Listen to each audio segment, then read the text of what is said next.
What's up, y'all? If you like our content and want to support the channel, please consider signing up for our Patreon. For just $2.99 a month, you will help us create more content, enhance production quality, and engage with only the best history experts. Join us in preserving and celebrating the rich tapestry of American history. Your contribution makes a significant difference. Link is in the description. Enjoy the episode.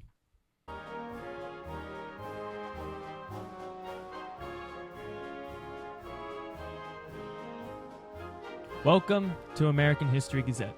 I'm Jake Suggs, and today we are joined by Chris Davis. Chris is a military historian with a PhD in philosophy and American history from the University of North Carolina at Greensboro, with a specialization in the U.S. invasion and occupation of Haiti. He currently works as a historian at the U.S. Army Center of Military History. Chris, thank you for joining us. Thank you for having me. I think some context is necessary to set the stage for this discussion. The relationship between the United States and Haiti goes way back, as far back as the Revolutionary War, when the Haitians fought with us as part of that French assistance, because at the time, Haiti was controlled by France. But shortly afterward, in 1804, the Haitian Revolution took place, in which Haiti gained their independence from France and abolished slavery. And it's really since then that the U.S. has had an economic interest in controlling Haiti. And we'll get into why a little bit later. But throughout the 1800s, this newly independent Haiti struggles to establish a strong government, and there's a lot of civil unrest. So leading up to 1915, when the invasion actually took place, what was going on in Haiti, and why was there so much civil unrest and instability? Well, so in the period between 1911 and 1915, you have probably the most chronic political instability in Haiti's history, but it doesn't just simply start in 1911. That political instability had been part of Haitian history throughout the 19th century. It just had not reached that level before 1911. And part of that was in the course of Haiti gaining its independence in 1804. The Haitian Revolution starts in 1791, and is completed by their independence in 1804.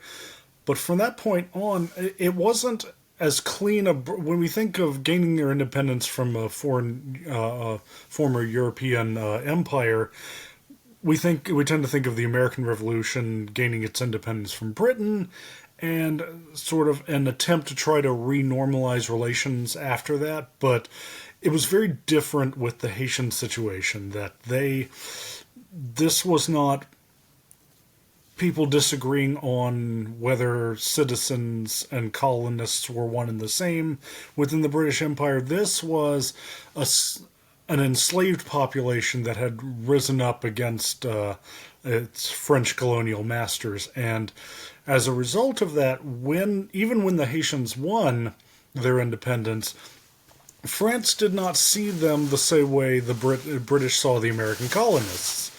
Is that they actually enforced an indemnity, where, if you can imagine the hubris of this, that forcing an enslaved population to actually pay you back, because the French attitude was that, well, we've lost significant amount of property as a result of your breaking away from us, so you owe us money.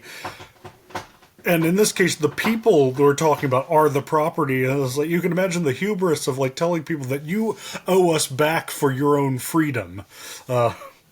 However, given Haiti's situation, French, even though the French could not dominate the Haitians, they could still enforce their will by gunships that could shell ports if they didn't comply. So you had, from the very beginning, the new Republic of Haiti, being the second republic in the Western Hemisphere to declare its independence after the United States, immediately starts out having to pay back its former oppressors this massive amount of debt.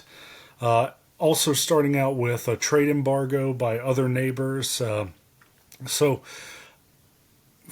just economically speaking, Haiti was already having difficulty from day one.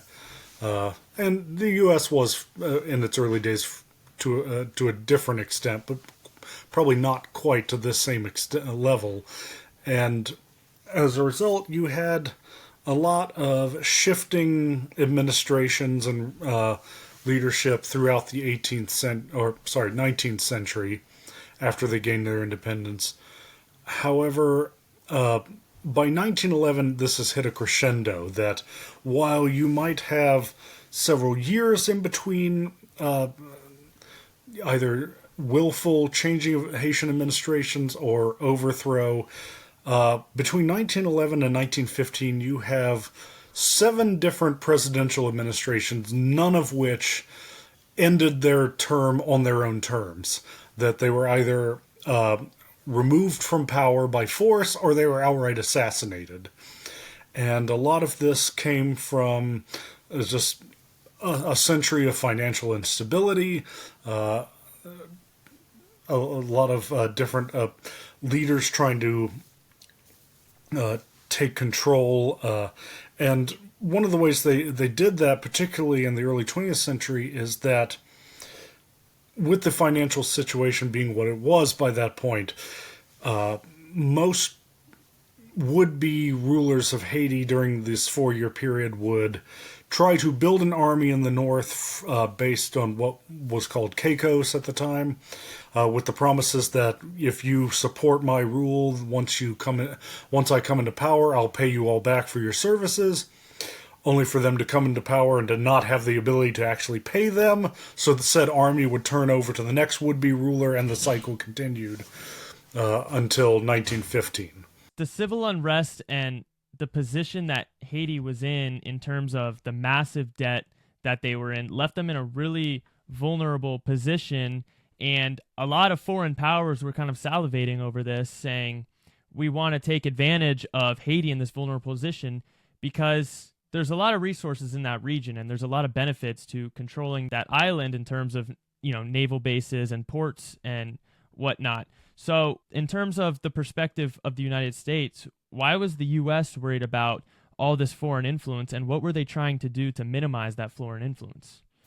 Well, a lot of this goes back to what was known as the Monroe Doctrine, that since the Monroe administration, there had been this idea that the Western Hemisphere should be the U.S.'s main sphere of influence, and even if it didn't necessarily dominate the region, that European powers should not be able to interfere with the independence of states within the Americas, North, Central, or South. And so, being the most powerful of the independent states, the United States took it upon itself to try to limit European control and interference in the affairs of the independent states that were emerging in the Western Hemisphere. Now, up until the 20th century, that was more realistic on paper than it was in reality. While the U.S. was a powerful nation within the Western Hemisphere, by the dawn of the 20th century, the European powers were still the dominant global actors on the stage, Britain and France being among the top ones. So it wasn't until really World War I where you start seeing the United States moving up in the world, like transitioning from a regional power to a world power. And some of that had begun in 1898 with the Spanish-American War, where the U.S. really sort of hit the stage as something more than just a regional power within the hemisphere, that it might be a player on the global stage as well. And there was this concern in the early 20th century that several times Haiti in particular had defaulted on debts to European powers, in which case ships from Britain, France, and Germany would often show up at Haiti's borders with warships, guns trained, demanding that their debts be paid. And this was considered a headache by the United States as early as the Theodore Roosevelt administration, and that results in the Roosevelt corollary, in which this is sort of an amendment to the Monroe Doctrine, where the United States, if the European powers do have a problem with an independent state within the Western Hemisphere, that they should seek the United States as a mediary between the two, rather than outright direct confrontation. And by the early 20th century, the United States was beginning to be in a place where they could actually enforce that the European control of the region was starting to wane, and that of the United States was starting to grow. So the U.S., by the time of Roosevelt, was beginning to have more muscle to flex in the region. And another aspect that led to the events of 1915 in terms of concerns of European influence was the events of World War I. That World War I begins in 1914, beginning as a clash between the various European powers, and it doesn't take long for this to expand well beyond just Europe. But even by 1915, the United States is not a belligerent in the conflict. It wouldn't be until 1917. Like I said, the U.S. was neutral in the conflict up to that point, but there were still divisions within American society as to, if you had to pick a side, which one would you choose? And within the Woodrow Wilson administration and most of the population of the American East Coast, the favor was towards the Allies, that we don't want to get involved, but if we had to pick a winner, we would like to see them win. However, and so there was a little more belligerency towards Germany within that population. And there was some concern because German businessmen had been gaining significant inroads in places like Haiti for the decades prior to the 1915 invasion.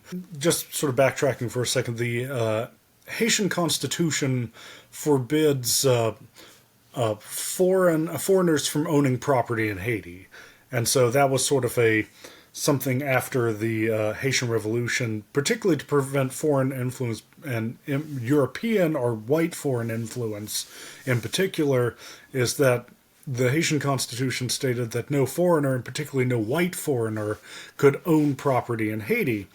Well, German businessmen were becoming very successful in Haiti by finding a very clever solution around that, is that many of these German businessmen would go to Haiti, marry Haitian women who could legally own property, and by proxy develop property in Haiti. And so the United States saw this, and there was also competing interests over this one particular naval port, the Mole St. Nicholas, which is right at the northwesternmost tip of Haiti, right across from Cuba, along the Windward Passage. And it had been historically a coaling station. The U.S. throughout the late 19th century had expressed interest in buying it or annexing it from Haiti. Had been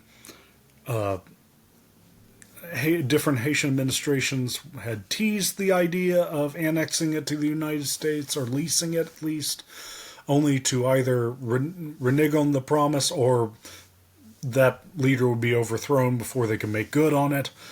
And so the U.S. had this interest in Mole St. Nicholas as a coaling station, but particularly by 1915 and during the middle of World War I, and seeing a certain level of German influence, particularly during this time of civil unrest in Haiti, that there were these stories of German bankers that were financing certain revolutionaries in Haiti in the hopes that whoever ended up in power might see things from Berlin's point of view.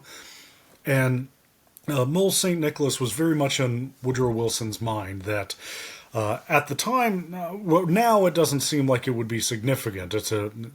Coal isn't that big a deal anymore.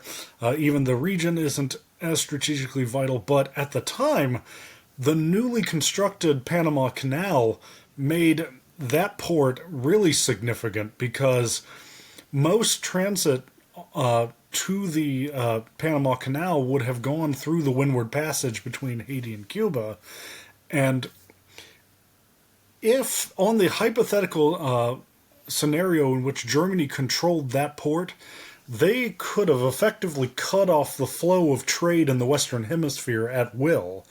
And that was, whether it was a realistic threat or not, it was something that, at least in the mind of the Woodrow Wilson administration, they just simply could not tolerate such a threat, whether they were at war with Germany or not. Or even if Britain or France, what they considered friendly nations, if they had greater control in places like Haiti, even if they were on good terms with them, that what if France or Haiti lost to Germany and those territories would fall under German control? And so the Wilson administration's point of view was that action needed to be taken to secure American interests there. Yeah, 100%. Germany was really the United States' chief rival in the Caribbean around that Haitian region. And you brought up a very important point to this discussion, and that was foreign ownership of land, because when Haitian won their independence, they immediately in their constitution said no foreigners are allowed to own land because they didn't want those European powers influencing. But the Germans were establishing a lot of very viable trade with the Haitians, and the German men were marrying the Haitian women, like you said, giving them a lot of control in Haiti. And that worried the government, the U.S. government, because, like you said, they could control the Panama Canal, they could cut off the Western trade routes, and the U.S. really did not like that. They wanted to have they wanted Haiti to be dependent on them. They wanted the economic relations to be cut off from the Western European powers, and they wanted to have control over Haiti. So leading up to 1915, in the 4 years prior, like you said, there were 6 or 7 different presidents, so there was a lot of civil unrest. So what eventually caused the U.S. to finally invade Haiti on July 28th, 1915, and who did they send as the occupational force? The straw that broke the camel's back was the assassination of Haitian President Guillaume Sam. He would have been the seventh in a 4-year period, and he was assassinated in office. And for the Wilson administration, that was the straw that broke the camel's back. That, along with all the other concerns I've mentioned, just to better understand the mind of Woodrow Wilson, he was a progressive, but an early 20th century progressive. And a big part of his ideology was thinking of the United States as a missionary nation, and not necessarily in an evangelical way. He was the son of a Presbyterian minister, and so there was some influence there, but largely he was talking about American values, and one of them being order and stability. And that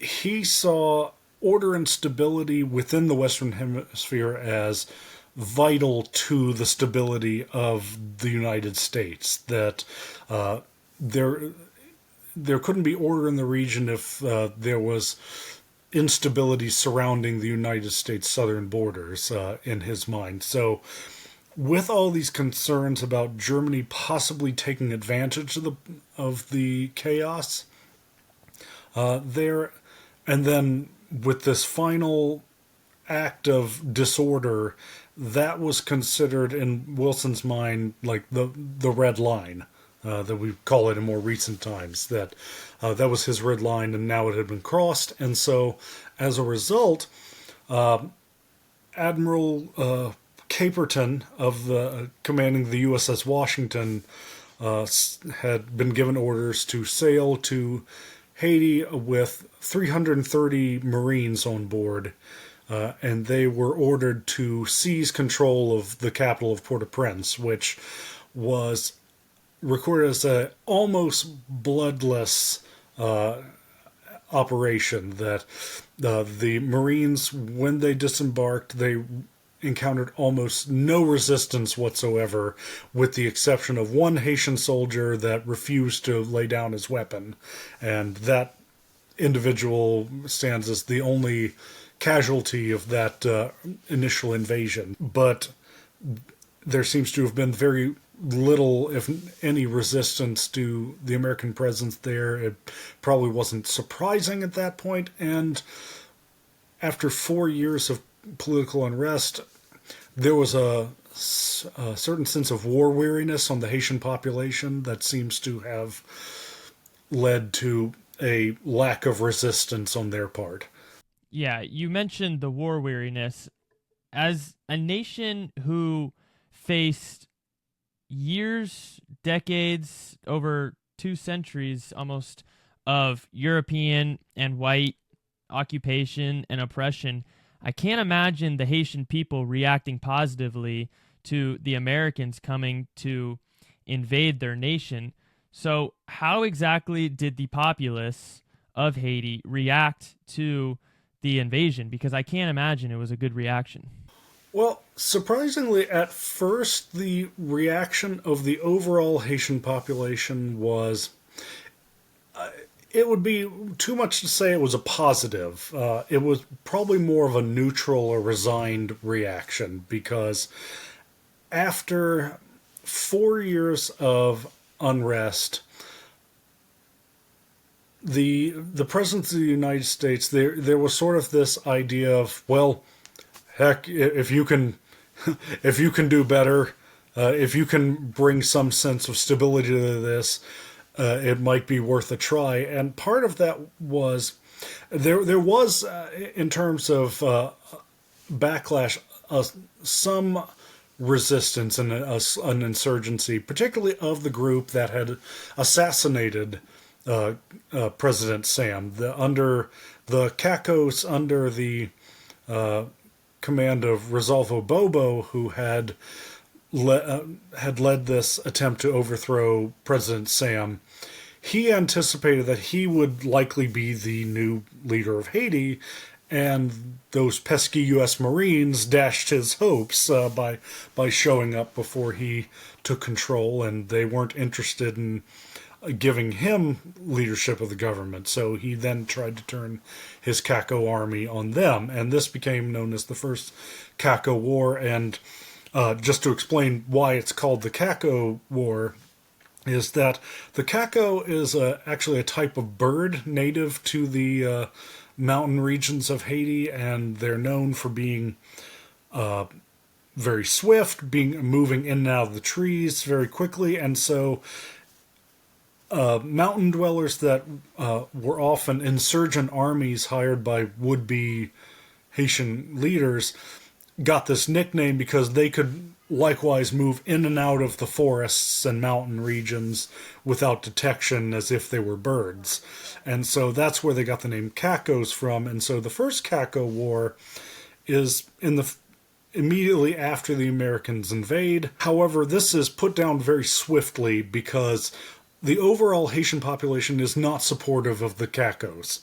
That while they may have at best neutral attitude towards the invading Americans, the Cacos themselves, like, these are the same people who have over the last 4 years been the ones burning their villages,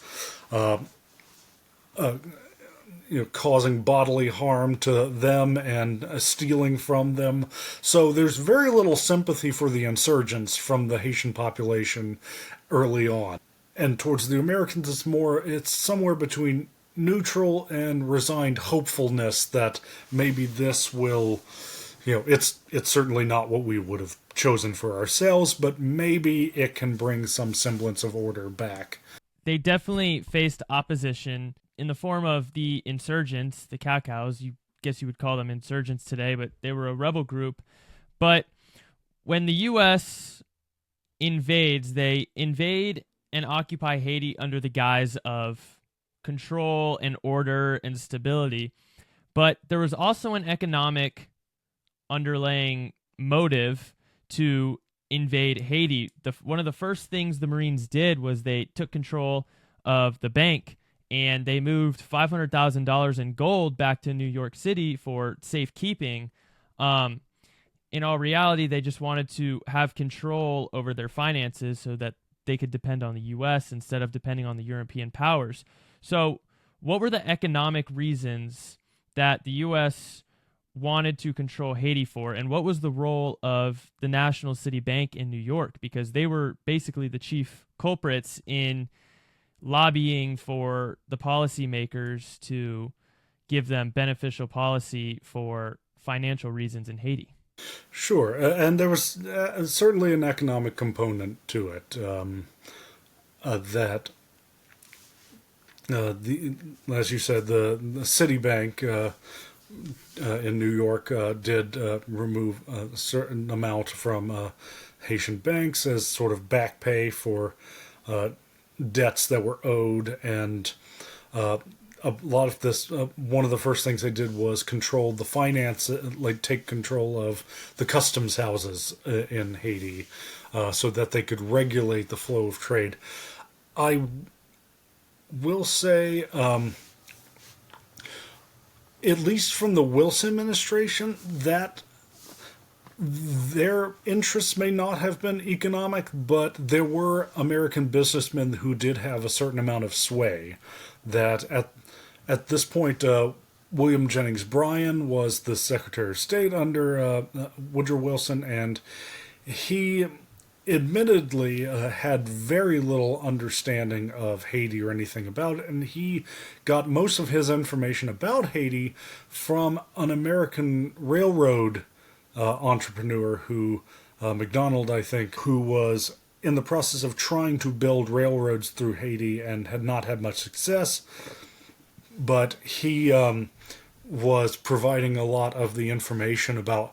He felt himself to be, having dealt with Haitians, to be the best source that the Wilson administration could use for influence. How influential he was, I have some doubts, because I did, in the course of my research, find correspondence between William Jennings Bryan and Woodrow Wilson, in which case that Bryan said that I've dealt with this man, and I've spoken with others in Haiti about this, and I get the impression this guy is not nearly as knowledgeable or well liked in Haiti as he's been portraying himself to us have. So he's really our only source of information at this point, but I would exercise caution when following his advice.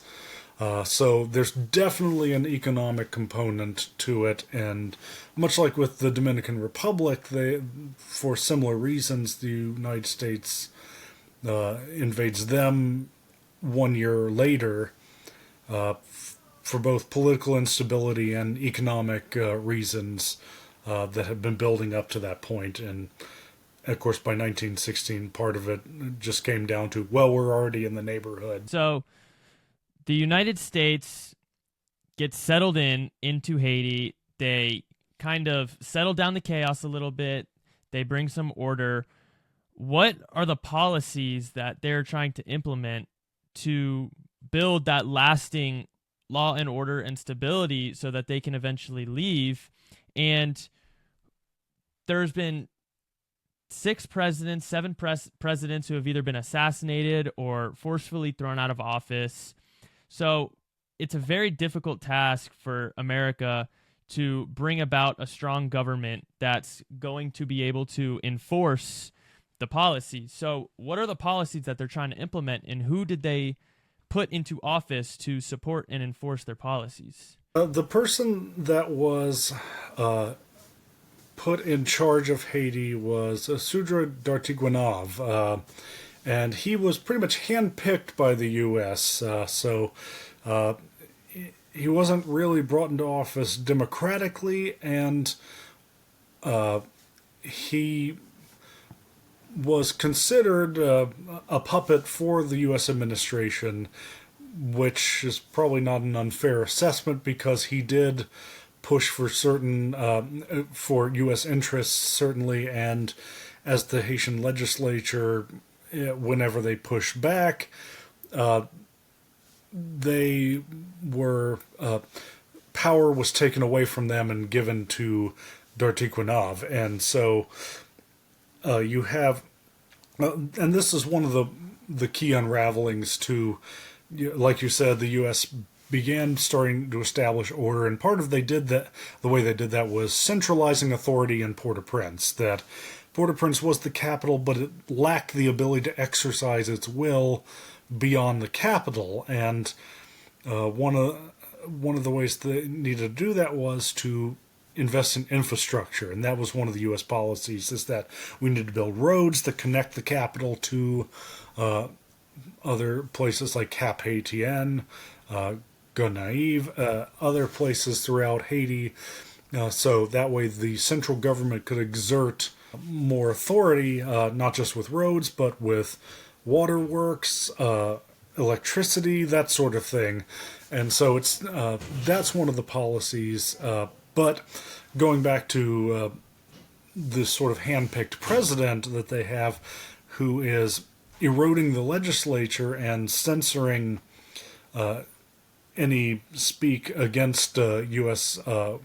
Control, the argument becomes that the U.S. was supposed to come in to bring stability and create greater democracy in Haiti, a more stable democracy, and shortly thereafter it becomes more autocratic than it was before. That you just have a foreign power dictating what happens, and Haitians are finding that they have less say in their own country than they did even before.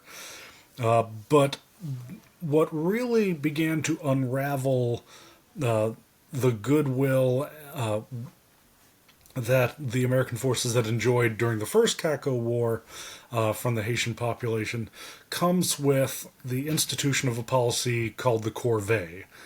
And this is what ends up leading to the second Caco War, which was much longer and larger than the first one, is that the corvée was a outdated, hadn't been used in a long time Haitian law, in which some of its earliest leaders, whether it's Toussaint Louverture or Jean-Jacques Dessalines, could utilize this law that said that Haitians would, in the interests of the state, for economic reasons or whatnot, could be forced to work in agricultural projects, that they could have to work plantations, that sort of thing, to produce cash crops for the state good. And so the U.S. occupation of Haiti, the administrators come across this old Haitian law that's defunct by this point. It's like, we really need to support infrastructure. That's key to our goals here of making Haiti self-sufficient and being able to become economically and politically viable. So it's a Haitian rule, so we'll just use one of their own laws in this process. Well, here's the problem with that. The corvée was never popular among Haitians. It for a population that is the only one in the world who can historically say that they gained their independence as being an enslaved population that overthrew slavery on their island, or but from a colonial master. They're the only ones in history that can say their state was founded by an enslaved population that won its independence against its masters. So when this was put in place by the early leaders like Dessalines, it was very unpopular then, because a lot of times Haitians they saw it as just another form of slavery, that the state is telling, now it's not the French doing it, but the state is telling them they have to work plantations again. Sometimes it was the very plantations that they had fought to gain their independence from. So it was never popular then. So if it wasn't popular when their own leaders were doing it, 100 years later, when a foreign largely white army shows up and enforces this law again. Now, granted, under the American system, they modified it to where you were actually paid for your labor, but it still smelled of slavery light to the Haitians, and it was probably the most catastrophic mistake of the occupation because it failed to take into account the Haitian history, culture, historical narrative. Like, part of Haitian identity is ingrained in casting off the yoke of slavery, and even for the what seemed like an expedient idea in terms of infrastructure was a slap in the face to everything that Haitians stood for.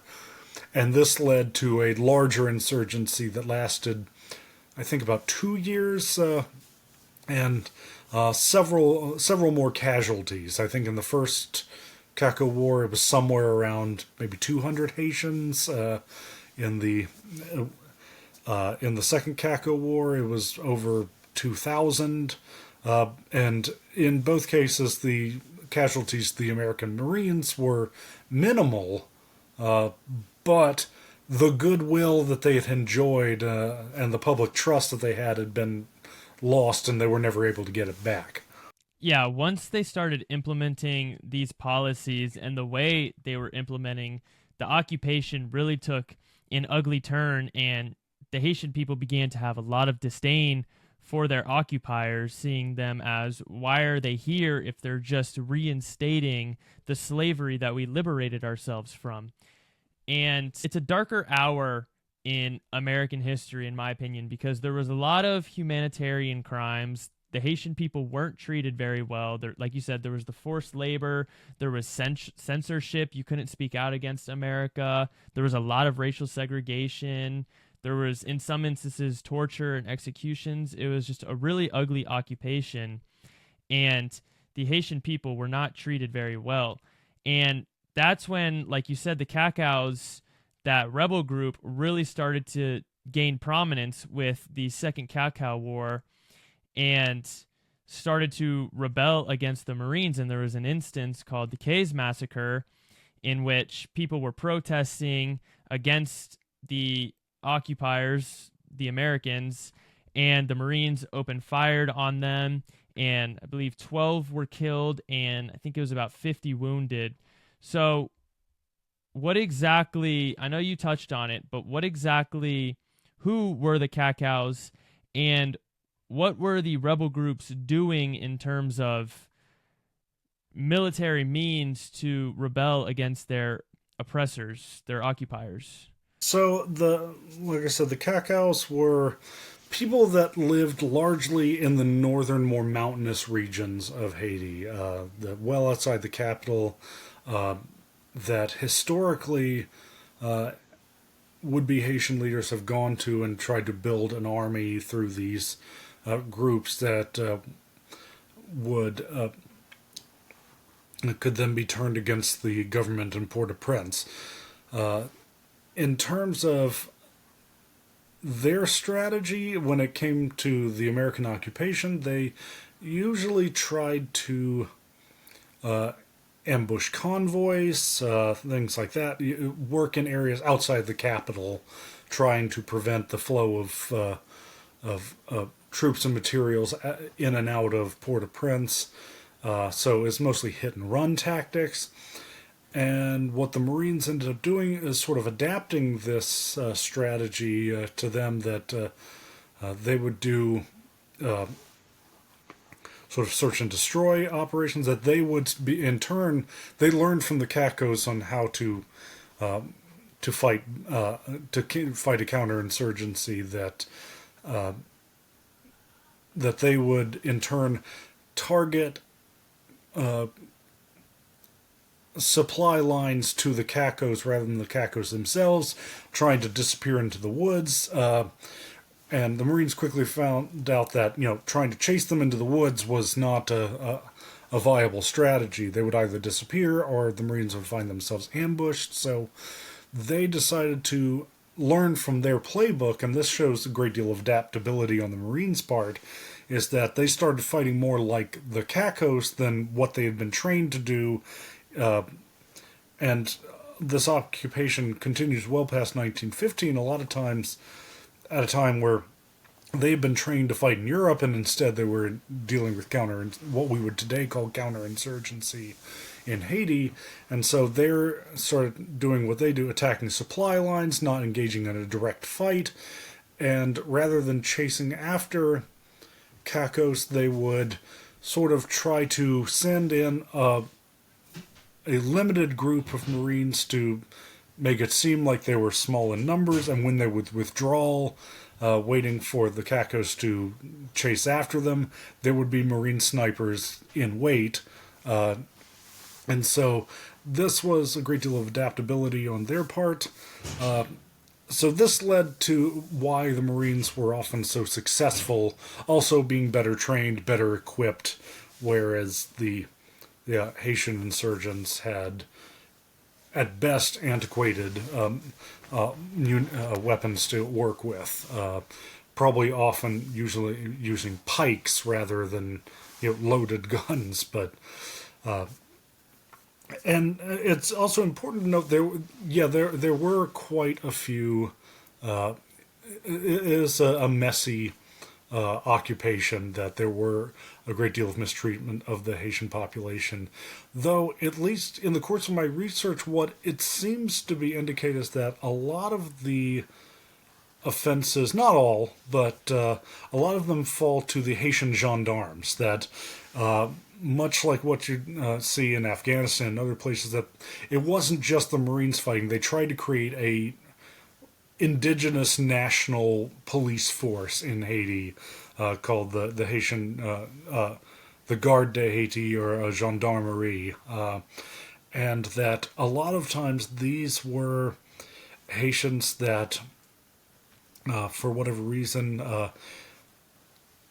enjoyed being able to exert authority that they hadn't been able to before, and often abuse this authority. But the argument could also be made that somebody should have been overseeing this, and they didn't. But and like you said, the timing of it is that this is at the time where Jim Crow is still very much alive and well in the United States, and so there is a racial component in how the Haitians are viewed by the Marines that are overseeing the gendarmerie. No, I think that's a very important part of this conversation that you brought up. I'm glad you brought it up, is the gendarmerie. The Marines were training a group of Haitian military, they were trying to form this Haitian army to be able to control and maintain that stability once they were gone. And you're right, a lot of the humanitarian crimes did fall on the gendarmeries doing it to their own people. But all of that aside, the occupation kind of continues pretty chaotically, and then 15 years after the invasion, the Great Depression hits in 1929, and that was a catastrophic global event. And I'd like to get into how the Great Depression impacted the occupation of Haiti. Sure, absolutely it did. So backtrack a bit, after the Second Keiko War, there were Senate hearings in 1921, I believe, where there was sort of more of an outcry among Haitians, Dominicans, and even certain parts of the American public that wanted to have a better understanding of this, this occupation that had not been the benefit to Haiti that everybody had been given the impression it would be, and long forgotten now, but the election of Warren G. Harding, taking office after Woodrow Wilson, one of the Haiti was a sticking point in his criticisms of Wilson during the election. That he kept pointing out that Wilson talked about these grand ideas of the 14 points and self-determination of states, and yet he's occupied a third of the Caribbean at this point. That for the man responsible for self-determination of nations, he's occupied Haiti, the Dominican Republic, and Nicaragua during his tenure. And so, as Warren G. Harding comes into office, there's that's time. The time is ripe for critics of the occupation to voice their dissent, and there are Senate hearings that try to reform it, taking into and the corvée has been abolished by this point, recognizing that this was clearly a bad idea, but the damage is done, and so. And there's no really going back, even if they have done some reform. And then, as you said, the Great Depression comes. And so, particularly Herbert Hoover, at this point, is saying that, the U.S. has enough of its own problems right now. The last thing we need is to continually finance an occupation of another country that isn't producing any results for either party. Neither the U.S. or Haiti is benefiting from this, and so the Great Depression is a significant aspect of why the U.S. government eventually decides that to abandon attempts to stabilize Haiti. Yeah, I can imagine it had a very big impact, but as FDR comes into office, he really wanted to get out of Haiti. He had a disengagement agreement in 1933, part of his good neighbor policy, and eventually they withdraw in 1944. So why did the U.S. finally withdraw from Haiti, and how did they maintain order and control of the region, or did they not maintain control and order at all? Well, so the U.S. completely withdraws in 1934, and at that point, part of it was they had lost the goodwill of the population, and there had been just before that there had been, and this is different than the K Massacre. This is more of a student protest, closer to 1934. Of that, we're just not getting all the benefits that we were promised in certain schools that were being set up to create a pathway to greater professions is closed down. So that last protest was the final, all right, we're definitely going to move up our timetable, make sure that we leave, because this just isn't getting anywhere.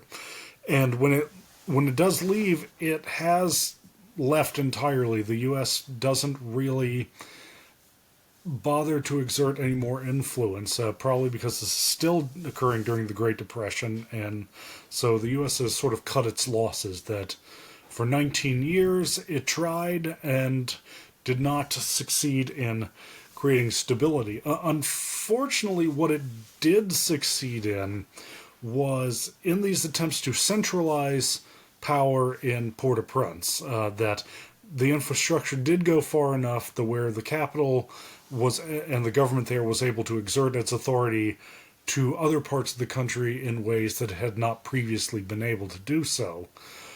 And this unfortunately created the opposite effect that the U.S. or Haitians would have asked for, because what it made possible was things like that would come later, like the Duvalier regime, that under Papa Doc and Baby Doc Duvalier, that the infrastructure that was set in place allowed them to exert complete and absolute rule over Haiti in ways that would not have been possible with the lack of infrastructure and government administration prior to the occupation. So U.S.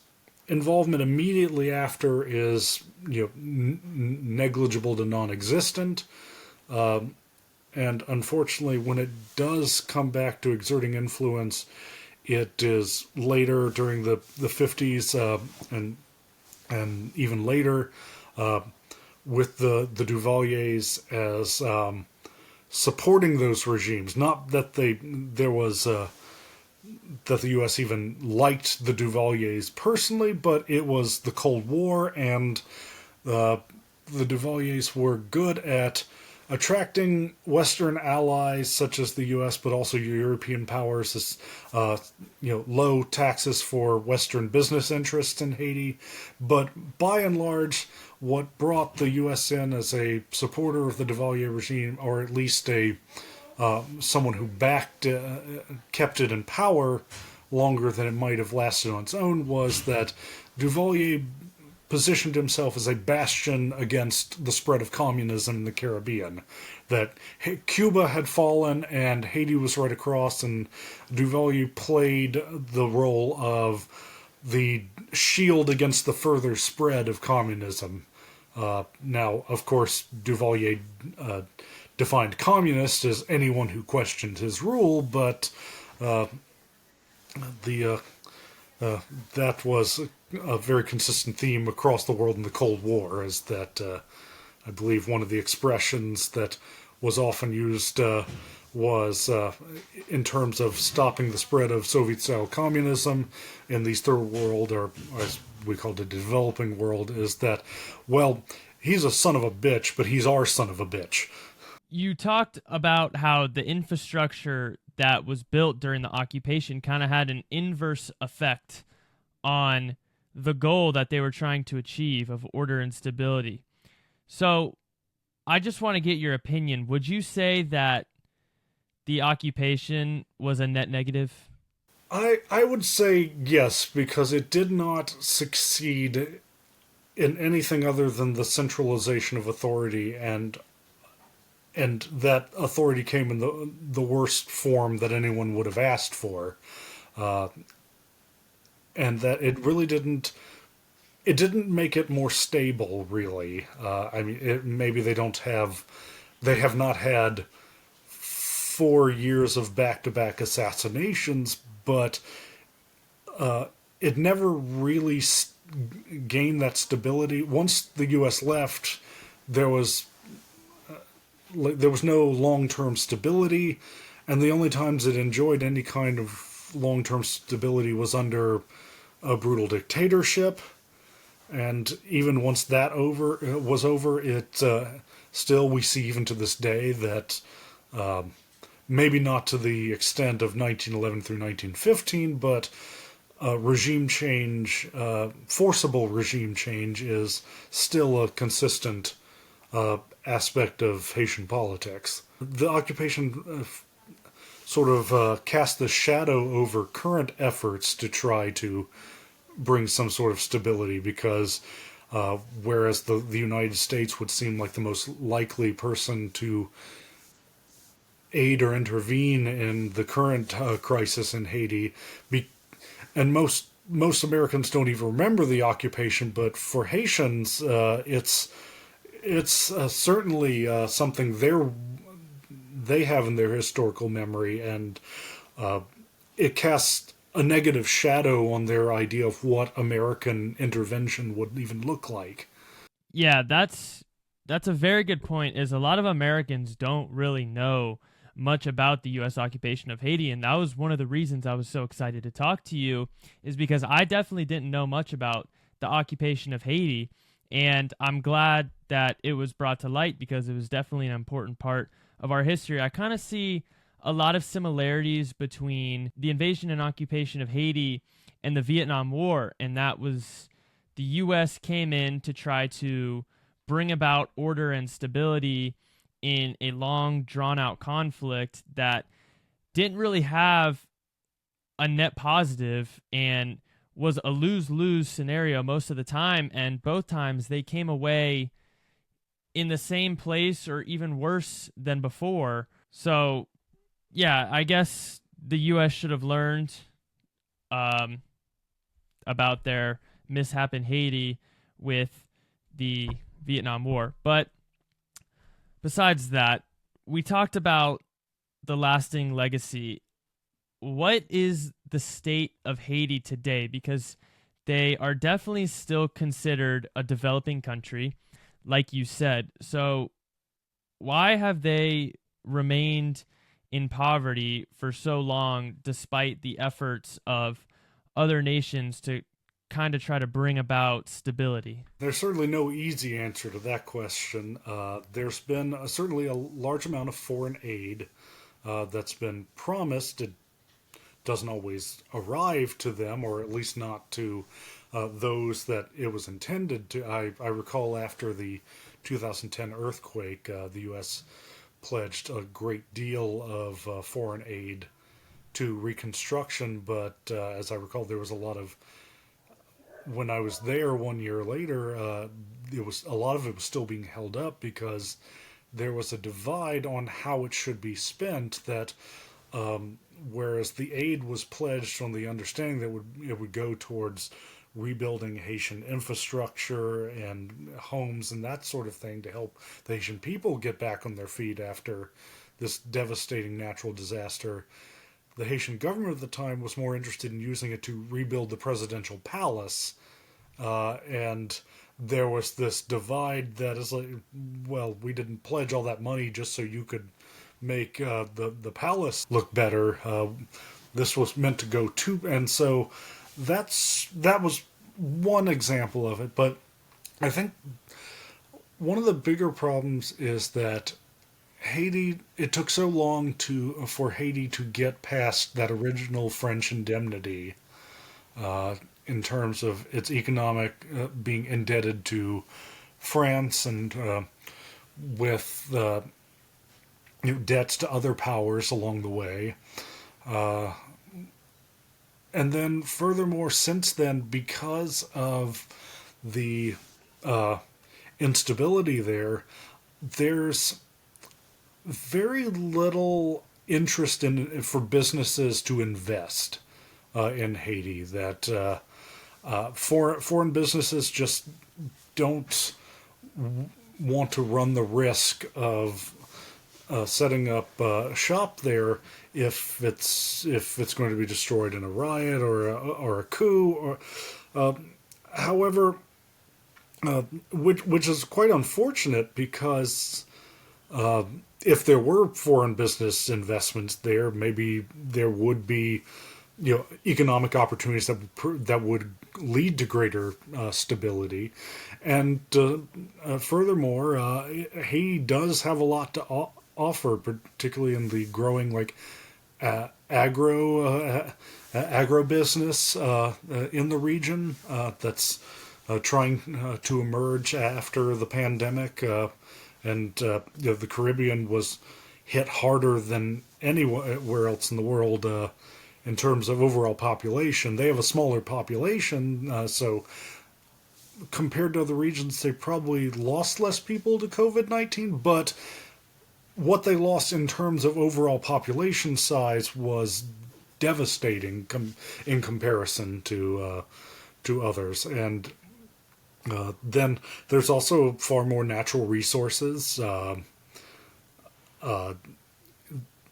Previous surveys have determined that copper, marble, gold, it may even sit on the same oil shelf as Venezuela. But natural resource exploration has been few and far between just because of businesses being skittish of instability concerns. So I think that's certainly part of it. And then, of course, with history repeating itself to a certain degree with the 2021 assassination of Jovenel Moïse, that has led to the state of Haiti beginning to be even questioning whether it's still functional as a state.